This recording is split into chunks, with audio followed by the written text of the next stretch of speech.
big silky bitch. Digging real delicious, getting filthy rich. Never been a joker, hater, punk or simp. Get your blunts up high while I talk my shit. If you love our show, if you love Big Silky, if you love a Very Silky Show, like, comment, subscribe, and share.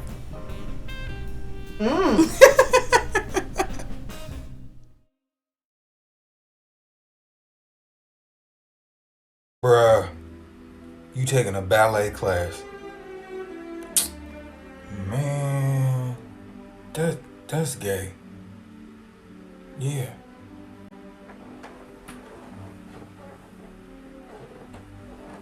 That's gay. Man, why you get that fruity ass drink? That's gay. It got pineapple? Oh, she stuck her finger in your booty, dog? And you like that shit? Man, that's gay. That's gay. You telling the homies you love him?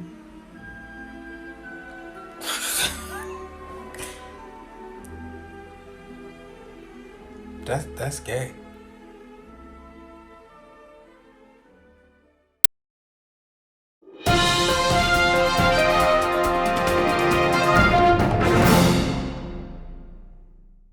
Breaking news, y'all. If you're a black person who's transphobic, homophobic, queerphobic, woman-hating, don't fuck with non-binary people, I'm telling you right now, you're not pro-black. You're not pro-black if you don't support all black people. And let's keep it trill. Let's be 100. Let's keep it a buck. Who's out there fighting for us? For our rights? Black women, black non-binary people. Those are the people I see on the front lines. So don't get it twisted. If you are any of those things, homophobic, transphobic, woman-hating, queerphobic, all that shit, you're not pro-black. No ifs, ands, or buts about it. Cut it out.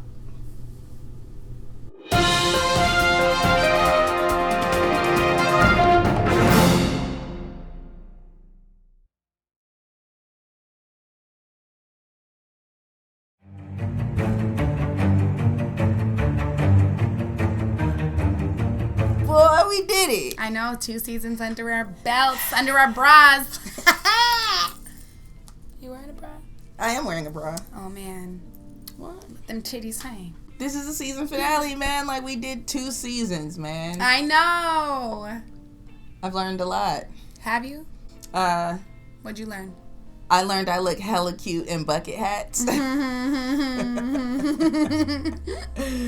I learned quality over quantity, and I know with a show like this and with starting a YouTube channel, it's easy to get just real wrapped up in the likes and the comments, even though, hey, you better subscribe, like, comment. Y'all need to comment more. Subscribe and share, ho! Do all that shit. But quality over quantity, because it does take a lot to do this show. It takes a lot to edit it. And we do need to take breaks, especially with, you know, the cops doing what the cops do, and with, you know, white supremacy and the pandemic. Just rest. Getting rest in between episodes. And really, we took like 2 weeks off this time because it was just too much one of those weeks, and I know I was sick one of those weeks. So, and quality over quantity, and we weren't like just pushing to do something just to say we did it. So that was good. I learned that boycotts do matter. They do make a difference. Come on. Boycott rhymes there. But you know. Forever. They do make a difference. People try to act like they don't, but we make businesses, labels, artists, we make them who they are. If they're big time, guess who makes them big time? We do. The people do. So boycotts actually matter, and don't think that you not patronizing or you not supporting something that you find to be morally reprehensible. Don't think that you stepping away doesn't mean anything, because it does. Yeah. And I also learned that if we show guns, we can't monetize. Also, if we show guns, niggas leave us the fuck alone. We might have to do it. Ooh. It is what it is. What about you, though? Enough about me. What have you learned, my dear? Enough about me. What have you learned? I also learned that you look very cute in bucket hats. Hey, gang. If you would like to donate to the Bucket Hat Fund for Crystal. Boy, if you want to send us bucket hats, basically, Actually, send them. Much love to Machine Wash Music for sending me the red one and the white one that I be rocking. Now they need to make a black one. Make a black one. Mm-hmm. Send it. So I learned a couple of things. I wrote down some things for myself. First things first, I learned to mind my business. Girl. Oh, I am. You know, everybody tells me their shit, and I don't need to know it. So I don't want to know your shit. Like, I don't want to hear your gossip. Everything doesn't need to be said. Right. That's for myself. Everything That is don't need a opinion or a motherfucking comment. Everything doesn't need a comment or a response. And honestly, the quieter I get, the more interesting shit looks. I learned to disconnect from what hurts me. Right. Which has been challenging. Right. And I've learned that from people. Last year taught me a lot. And I know we're in a whole new year. It doesn't matter, man. Yeah, but it doesn't matter. We're like, still dealing with a lot of the same shit. Yeah. It feels like deja vu for a lot of shit. And you know what? Some things did feel like deja vu. And last year I really learned like to let go of people and things that hurt me and actively hurt me and intentionally hurt me. Right. I let that shit go and my life got so much better. Nice. Yeah, like I feel way more grounded. Even just being by myself. Like spending time by myself a lot more. Sure. You know, like I got my core group of people and they're my people. So like outside of them I'm cool. Right. You know? I learned to show up for myself first. Nice. Being selfish with my time and my energy and my resources. That's a big one for me. And I learned to trust my intuition because mama is often right. Mama knows. Mama knows. She knows. And yeah, shout out my intuition because the girl knows and I used to just not trust her. So we gonna do a season 3, think? I mean, we're definitely doing a season 3. Okay. And you niggas is gonna love it. And you gonna show up because yeah. you been showing up. And I want to say that our numbers are not competitive, but people that we talk to, they're just like, yo, when this show blows up, when this show, you know, becomes on the radar and stuff, or when we get bitten, probably already have, but it definitely shows me like building something from the ground up, branding, and just making sure our production value gets better. That makes me feel so good. And you know, we may get 100 views a week, but those people always come back and say, you know, they message me and they call me and tell me, yo, y'all got something special here. And Big Silky has been through a lot. So I really appreciate the fact that you were down to do this show, that I was down to do this show, and that, you know, this was born out of the pandemic. And then, you know, we decided to do season 2 and we changed things up just a little bit, but it's been monumental for us. So we really want to thank everybody that has watched the show. We really want to thank everyone who has shared it, who has commented. All those things actually do count for the algorithm, but fuck the algorithm. It really means a lot to us that people watch a 35 minute show of us fucking just yapping. But also just giving our opinions and like that you all aren't afraid like to like tell us if we're wrong. Or show love. Or show us love. Yeah. Or just acknowledge existence. Yeah. You know? Like so it's we really do like it's almost like damn, we're about to take a break. Damn, this is I know, yeah, right? Like, but we not really taking a break. Y'all know we're still gonna be working. There's so much happening. Big Silky 3. Big Silky Volume 3. Big Silky Volume 3 is coming absolutely soon. Yep. We're in the final sort of like production. Stretch. Yeah. We're getting it mixed, mastered. We're getting everything. So that's coming next. So go recap. Listen to Big Silky Volume 1. Listen to Big Silky Volume 2 and get a taste. Because guess what? You're not ready. You're not ready for 3. That's what you thought we were coming on 1 and 2? We're jizzing on it. Oh, we're fucking on this one. We're bussing on this one. What? But thank you guys. Thank you everyone for supporting Psalm 1, Angel Davenport, and Big Silky. We're going to continue to work and just try to get better and better at this show, get better and better at the music, and get better and better at the community work that we do, because as much as we know, we have a lot to learn. Yeah. So we love y'all, and I love you. Oh, gay. Bye.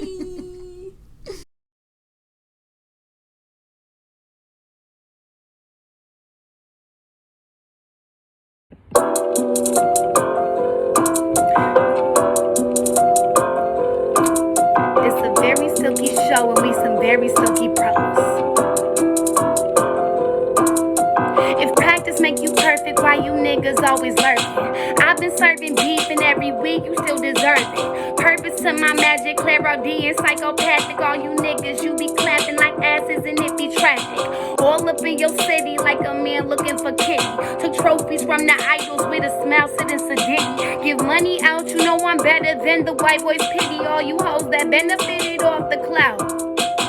I don't just be talking, I be demonstrating. Money make me come, but I ain't hurting for no paper. I ain't sharing stages with no rapists or enablers. I was never popular, so I ain't never have to shape up. Leader cause the community watched and made a choice. On Honey Baby, youngin' from Chicago making noise. Present in my body, so I'm present in my ways. Don't need no steady praise, I got good mantras in a phase. Look, yoga body, hottie, potty mouth, you feeling froggy, leaping, get your ass beat into submission. Oh my goddess, ain't modest with this shit. I don't have to be, little bitch. This that very silky, very black, and yeah, we well equipped. Off the top, you know I spit, and I always come ready. I am steady with this heat, and I am no fucking petty. Bitch, I keep it fucking heated, and you know I am elitist. I'm an athlete with this rap shit, you know a genius.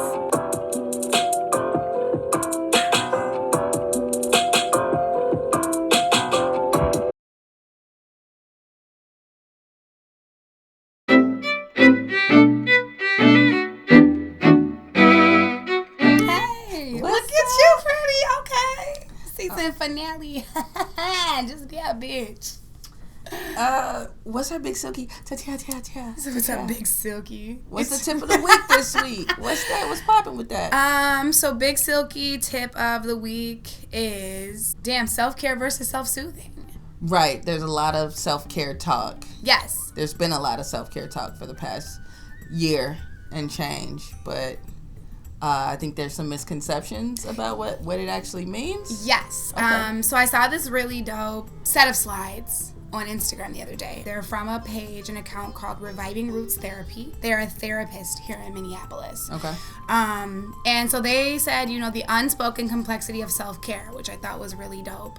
And they labeled two things, and there's like quite a few of them. There's quite a few verses of care, from self-care to self-soothing to like structural care and community care. But let's break down the self. Yes, the two that I was really struck by is self-soothing and self-care. Mm-hmm. Because there has been so much conversation around what self-care looks like. And so something I came across before was people talking about self-care as like getting an expensive beverage and binging TV.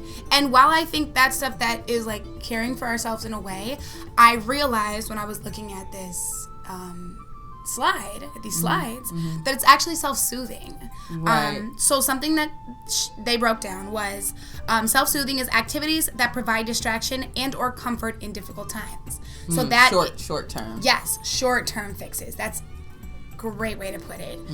So massage, getting fresh flowers, cuddling, smoking a fat ass dude. Yes, singing loudly, bathing, like those long ass like flower baths that everybody be talking about, TV binging, right? Right. Those are all types of self-soothing. And they said such delightful things, but they may not actually get at stabilizing you or creating opportunities for you to move forward. And that is what hit me, is I was like, damn, you're literally not getting to the root of the problem with that. You're putting like a Band-Aid on it when you like binge watch for 3 days. Yeah, it makes you feel better. It makes you like disconnect from like what's happening around you. So what's self-care? So self-care are activities that help you find meaning and that support your growth and groundedness. So that's like going to therapy, right? Napping, eating food that makes your body feel good. So no pizza. Well, if pizza makes your body feel good. Pizza doesn't make anybody's body feel That's good. not true. That's not true. That's not true. Okay, no, But I don't want no pizza taking slander. ownership for your finances. And they also specify like that one is one for them specifically. But it could be for a lot of people. Meditating, exercising, taking a walk. I think I said going to therapy, medical care. These are those things. are like more long-term situations. Setting and keeping boundaries. Oof. Those are self-care because you're actually me telling someone to fuck off is self-care. You telling someone no and being firm in it, yes. Nice. Yes, like fuck that. Off. But that stuff is self-care, which I thought it just kind of blew my mind because wellness is already whitewashed, right? Mm-hmm. The wellness industry is whitewashed. A lot of places you go, you're going to see white people doing white things, acting like they're the ones who created these spaces, right? Mm-hmm. So when you look at self-care and you research it and you delve into it, it is like expensive lattes. Right. It is going to a foreign island and taking pictures in hammocks. Mm-hmm. And that's what we see. Right. But that's not always what it is, right? For me, like, self-care is getting trauma-informed. Mm-hmm. It's doing yoga for an hour a day. Mm-hmm. And like I said, this is for me. Self-care for me is like reading informational books. Yes. Stimulating your mind. Yeah, Yeah. absolutely. Going to therapy. Yeah. Talking to somebody. Journaling. Yes, journaling. Yes. Mm-hmm. Sitting down, being still, taking a walk every day. You know, like, and after time, some of those things start to change. Now, I'm not a therapist.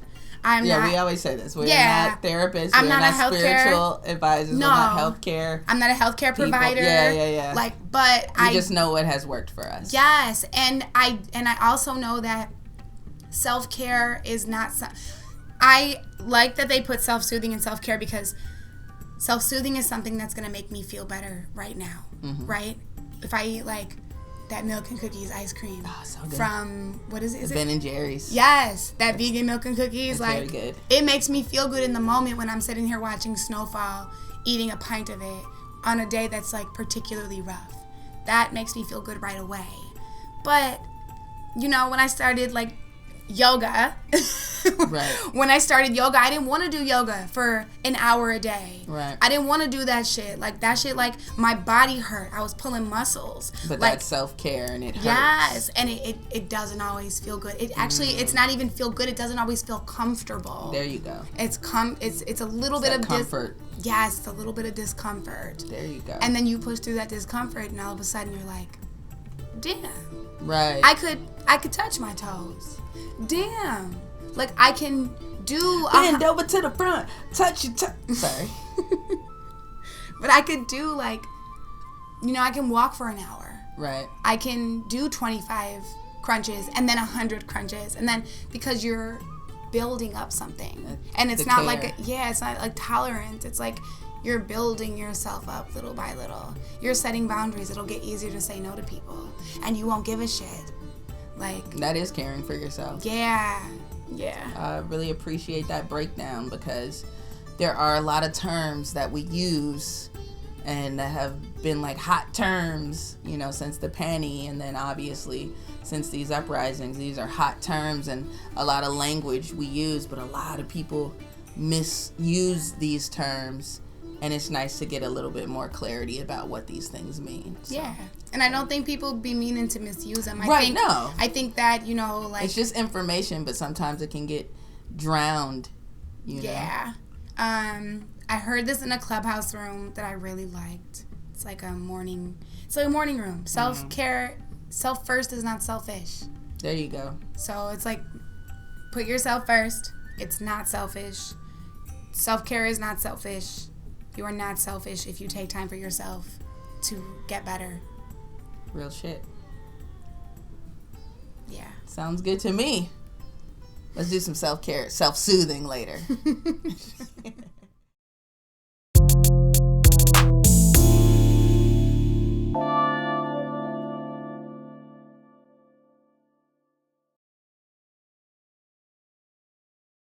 I'm singing, fuck you. He said, I'm singing. I'm singing. I'm saying. I'm singing. Sing it. Because you know what? The slaves sang. Wow. Jen. I'm singing it. You should sing it. What we not going to do? What we not gonna do? What we let's see.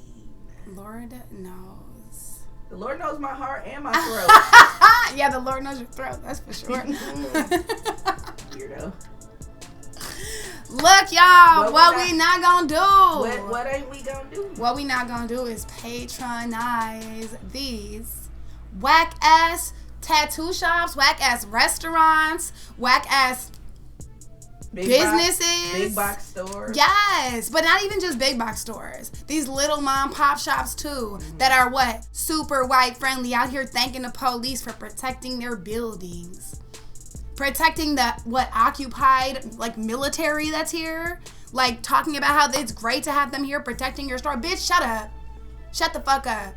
Like, no, we're not going to frequent these spots. Actually, we're gonna boycott them. We're not gonna go there. So we're not gonna go to places like Matt's or Glam Doll or Minneapolis Tattoo. I don't give a shit if they're queer friendly, because you know what the fuck they're not friendly at? They're not black friendly. They out here thanking the police. They're out here thanking the military for being here, oppressing us. Okay, no. We're not doing that. So, don't go there, don't shop. Look, do your research about where you should shop, where you should go. And if it seems full, it is full. That's what it is. So, what we not gonna do is frequent these whack-ass places. You gonna sing it? No, I'm not gonna sing it. What we not gonna do? You got what it. What we not gonna do? What we not gonna do? Okay. What we not gonna do? Hey, it's a season finale. I had to bring out the big chops. Yeah, something like that. Jealous.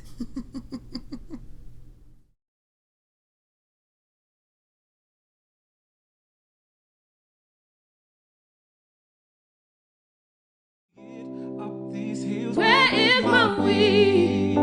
It's calling me. I only need to puff and release. Where is my weed? It's calling me. Where is my weed? It's calling me. Where is my weed? It's calling me.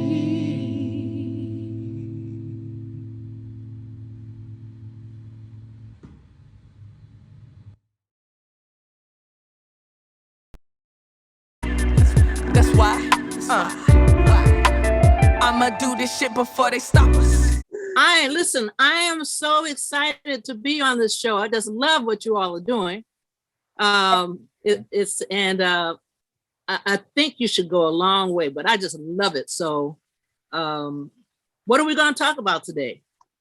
I mean, you are one of the more dynamic, and we have a colorful family, you know, but I always, you and I have just so much in common.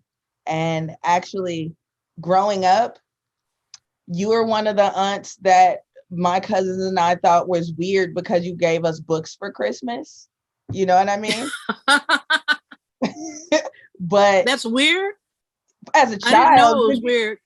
No, because you get toys, you know, we always got toys, and then you would come and bring us books. I love books, but that was weird to a kid, at least to us.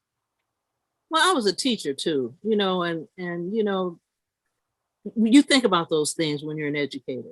I mean, that's one of the things I've done for years and years, but you know, I've always been kind of like that. I think my sister, Kit, was one of the ones who started telling me to buy, if I wanted to get something other than toys, to start buying clothes. Yeah. So, but you missed all that because you were grown by the time I had that realization. But you know what? I always love, thank you for all the books for Christmas. And actually, as I get older, you are the aunt that I'm having more and more in common with. Oh, okay. As an artist, all right. as an educator, With those Christmas gifts, because now we get And a musician. Well, you said artist, yes, but actually, you could be. all of like musicianship, and we do give books to kids for Christmas. Christmas and birthdays, they're getting books. Oh, wonderful, wonderful. That's good to know. It's good to know. It's coming all full circle. Do you remember anything about me from me being a child? Well, first of all, I thought you were just the cutest little thing, and your father, my brother, thought you were the cutest little thing. He would boast about his little daughter. As a kid, I always used to go missing to see how long, see if people would try to find me. I'm realizing now in therapy, it has a lot to do with abandonment issues. But Really? but as a kid, I used to always hide, especially as an only child. I used to always hide to see how long it would take for people to realize that I was gone. Oh, okay. It is just really interesting watching you here. When I remember when the exact time when you were born, I remember you from a little bitty tiny baby. I remember that. And you look exactly like my brother. You look just like him. The only difference is he was a little lighter. Mm-hmm. But you all, it's like he spit you out. Yeah, I look just like that. So that, which is probably why he, would always be all doting. He was happy that he had a daughter. He never said anything about wanting a son. You appeared, and he was happy about that. I remember too. I'm happy about your accomplishments. I'm very proud of you. I think your show is great. I've had a number of shows, but your show takes the cake, in my opinion. So I have to admit that. I have to admit that my little niece, who's no longer that little anymore, has put together something that I think is rivals anything that I've ever done. Which doesn't mean that just because I'm older than you, that it shouldn't be that way. But I think you've done a real great job. Well, that's a huge compliment. I am humbled by that. And I do think that that's true. I think that the people behind us, the younger ones, because I'm not young anymore, but the younger folks coming. But you're still young to me though, but appreciate that. She is. The younger ones coming behind us should surpass us in certain ways and take some of the lessons that they've learned. And, that whole, I walk so you can run, they run so the next person can fly type of thing. So yes. Yaounde is the capital of Cameroon. Yes. You're one of the few people who knows that. Yes, you're one of the few people. And I guess I can share with our listening audience how I got that name. It's not a popular way that I got it. But, as you know, I'm a visual artist. By the way, I was a science teacher, too, for all those years. And you majored in chemistry. So that was impressive to me. I mean, that was a big plus because that's what I taught all those years. Even though I'm a visual artist, I didn't teach art per se. I taught science. I was a science teacher for most of my career. And back in 1968, I opened an art gallery called Oshun. In fact, it was one of the pioneering galleries. In fact, lately they've been giving me a lot of credit. I've been getting a lot of pub connected with that. But it was called Oshun. Let me stop. Oh, yeah. Oshun, as in the Yoruban goddess. Yes. Nice. Or deity. Yes, Oshun. Pardon me? It's a deity, right? Rather than goddess. Yes, right. And so I opened Oshun, and everybody around us, a lot of my artistic friends, were adopting African names. And so I decided to change my name as an artist. And it was convenient because when you have dual identities, it's convenient to have one. For example, one is for IRS. Sure. And the other is for, being Dr. Bowen, and then the other one is being Yaounde, Olu, the editorial cartoonist, the visual artist, the gallery owner, blah, blah, blah.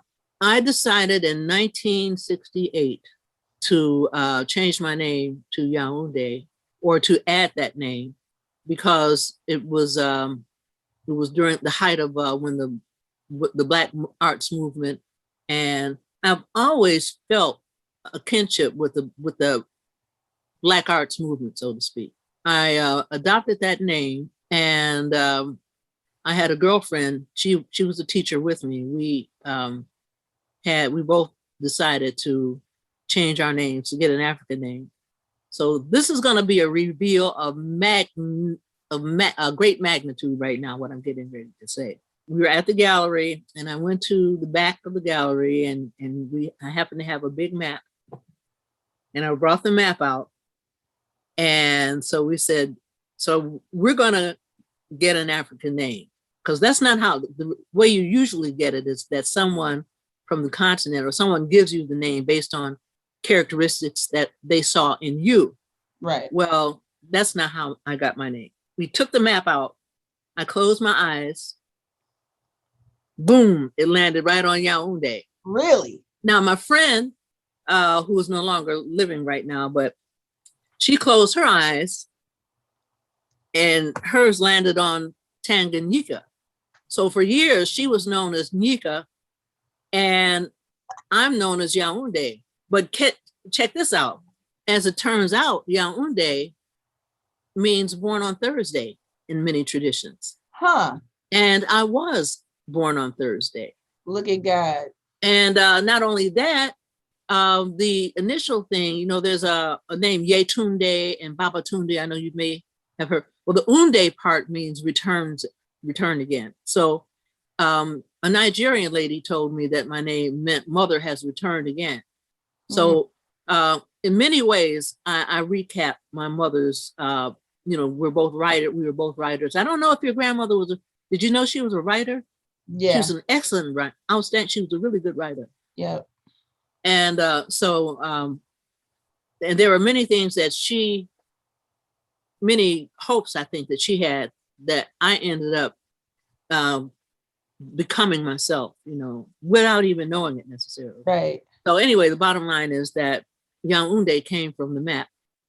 And I'll never forget, I went to, I was one of the delegates from the Midwest to represent the United States at FESTAC, Festival of African and Black Arts from all over the world. This was in 1977. I was one of the visual arts representatives. And I'll never forget, one of the things we did was visit a gallery there.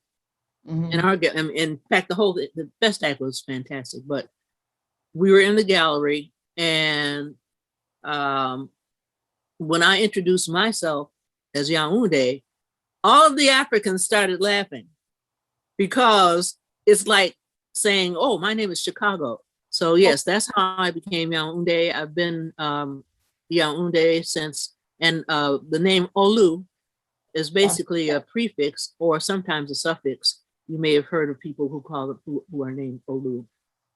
And it basically means someone who strives, and it also, Yaounde part means Yao has returned as well as mother has returned. Yeah. So, but that's all right. I mean, I like my name as well. I love my born name. I have no problems with it, both the first and the last name and the middle name. So, but it's just that in order to rep my cultural awareness, I chose to identify with a name I think that would reflect on what that awareness is, or what is, not was. So your cultural awareness, your political awareness, and also like if I Google you, the word Afrofuturism comes up a little bit. Where does that come from? Is it your reading? Is it traveling? What shaped that in you to represent in the way that you do? Okay, let me say this. People, human beings, in all of my years of living, I have come to understand that we're who we are because of what's inside of us from the beginning, not necessarily from what's outside of us. what's inside of us brings us into the presence of situations that reflect who we are. So with that said, I was doing what they're called Afrofuturist work before it was Afrofuturism. I was a pioneer. And most people who are in the arts in Chicago and what have you, they remember that. They know that I was a pioneer in doing that. When I was doing my work, everybody else, except my friend Turtel only, everybody else was doing, the hardcore, the Black Power stuff, and the liberation stuff, those kinds of things. What you would consider traditional African American art, the mothers and babies, and the pictures of people from Africa and all that. Now I've always liked that, but what I did, where I was coming from, was what I have come now to call retrofuturism, because there was no word Afrofuturism back then. Right. And I didn't call what I did anything other than my art. Art, yeah.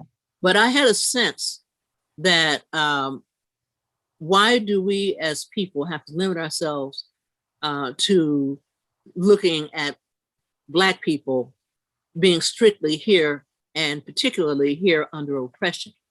Because that's generally what a lot of our art comes from. It comes from depicting oppression and fighting oppression, and right, and going back to how it used to be.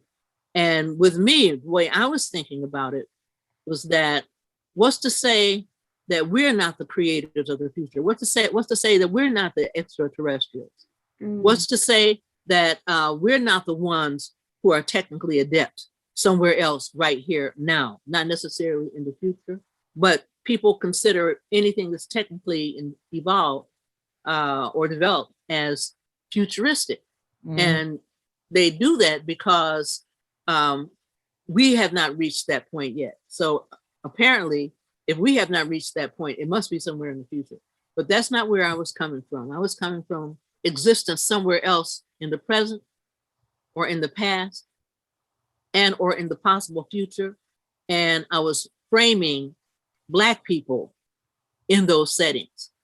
I wasn't even looking, to I had nothing against other people, but it's just that since we're all framing, a lot of us frame the deficit model of the Black experience, my idea was to present what can be, what might be, what the possibilities are, and to see us as dynamic, creative, powerful people without having to worry about the deficit model.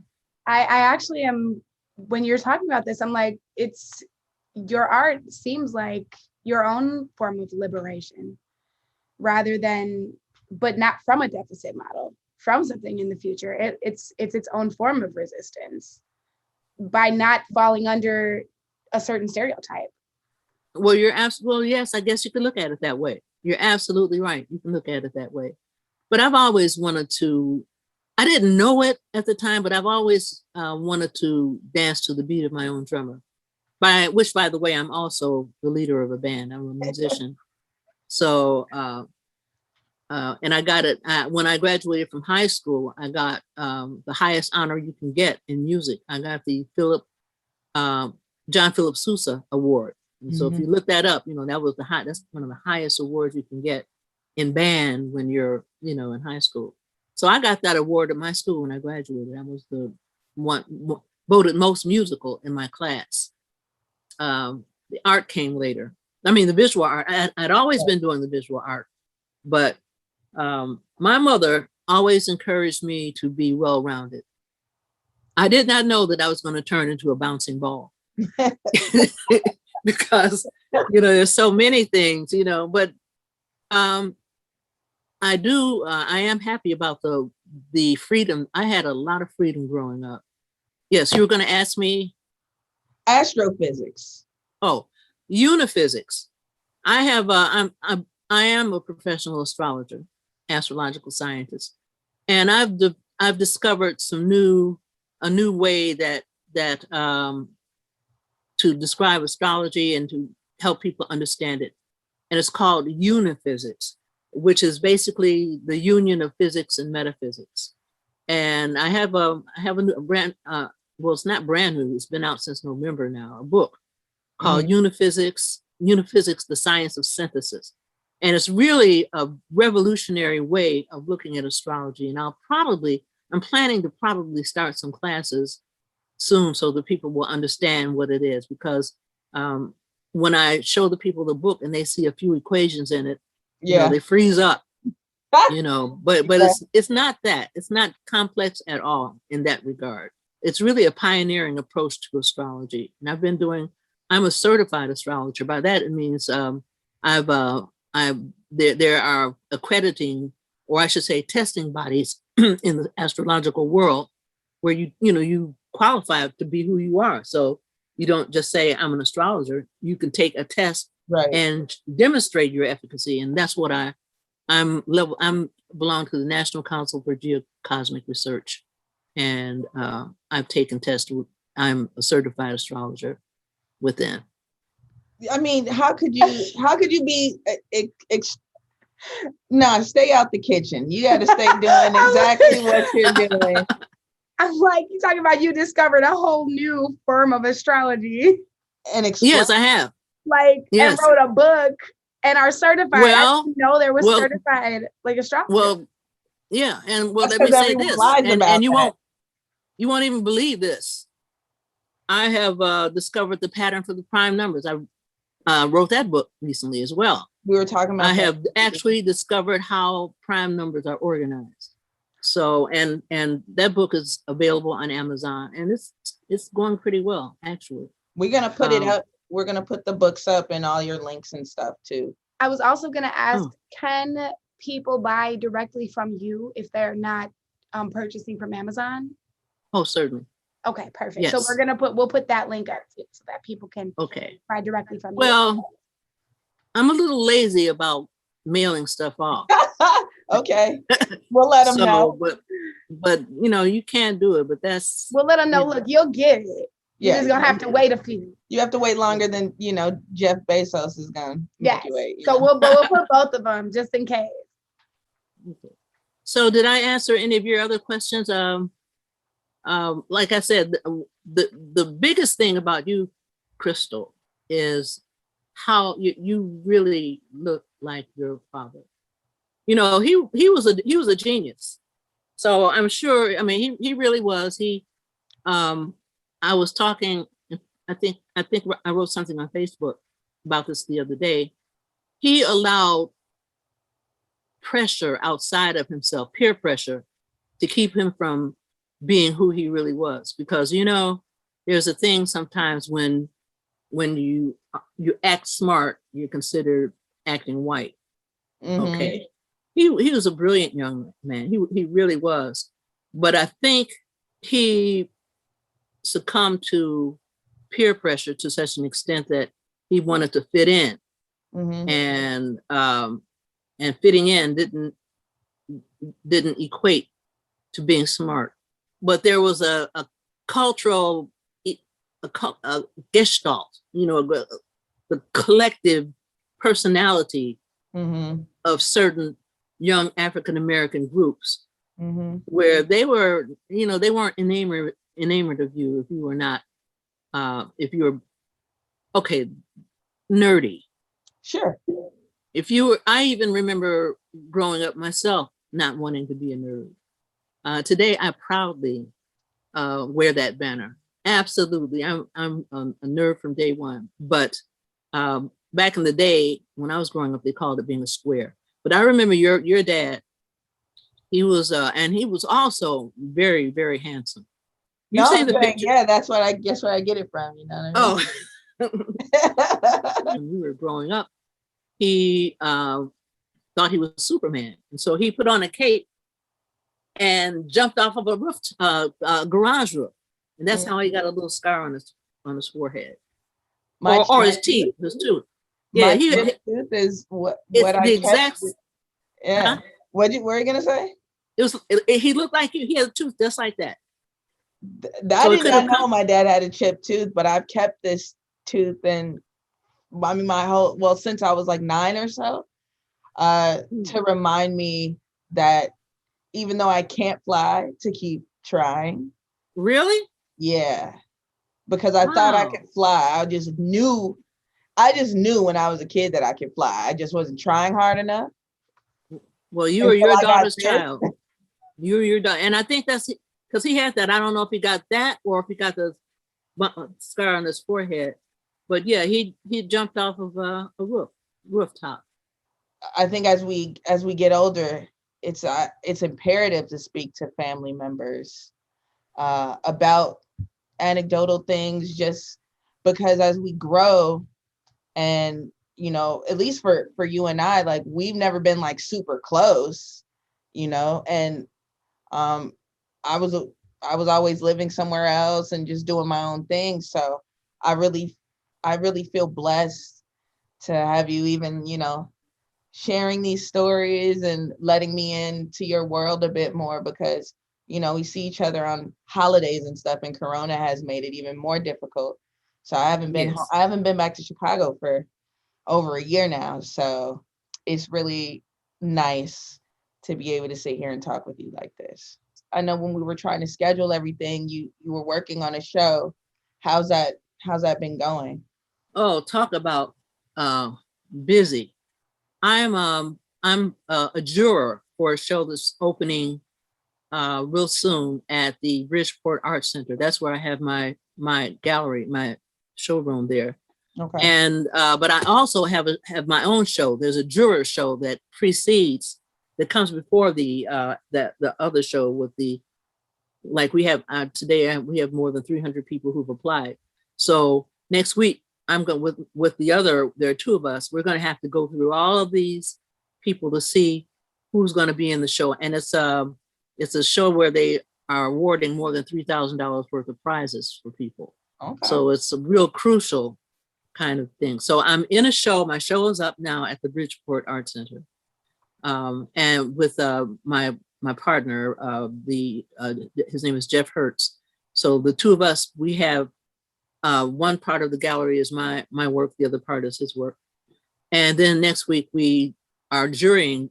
We're curating this new show coming up. And then with me, I have work that's published in a book right now, a new book called Life as I See It. And it is kind of like a catalog of the Black artists who are participating in a show that's opening June 19th at the Museum of Contemporary Art. Oh, nice. So my work is in the book. The book is out now, and it's a lovely book. I'm grateful and thankful that you invited me to be on the show. And so just wanted to tell you that. Well, thank you. We're very, very grateful to have you. Well, I love you very much, and I cannot wait to see you again in person. Yeah. Likewise. We all have a phenomenal family, so. Okay. See you soon. Love Okay. you. Bye. Love you too.